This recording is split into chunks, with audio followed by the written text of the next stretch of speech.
Hello everyone, subscribe చేయండి, bell icon కొట్టి నా రెసిపీస్ అన్నీ మిస్ కాకుండా చూడండి. Like, share and do comment. Sweet tamarind చట్నీకి కావలసిన పదార్థాలు: ఉప్పు కలిపిన కారం half teaspoon, half teaspoon jeera powder, half teaspoon garlic powder, half teaspoon నల్లుప్పు, హాఫ్ టీ స్పూన్ షుగర్, నిమ్మకాయ సైజ్ అంతా చింతపండు. ముందుగా చింతపండు వాష్ చేసుకొని నానబెట్టుకున్నాను. నేను కొంచెం క్వాంటిటీ చూపిస్తున్నాను. మిక్సీ జార్లో ఈ చింతపండు ప్యూరీ వేసుకోవాలి. నల్లుప్పు, వెల్లుల్లి పేస్ట్, షుగర్,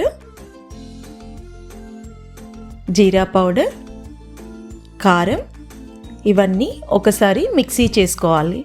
అంతేనండి, చాలా ఈజీ, చాలా బాగుంటుంది టేస్ట్. మనకు అన్ని స్నాక్స్లోకి యూస్ చేసుకోవచ్చు. ప్రేమ్ నగర్ పూరి కచోరీ, ఇది 30 days స్టోరేజ్ ఉంటుంది. Ready to taste.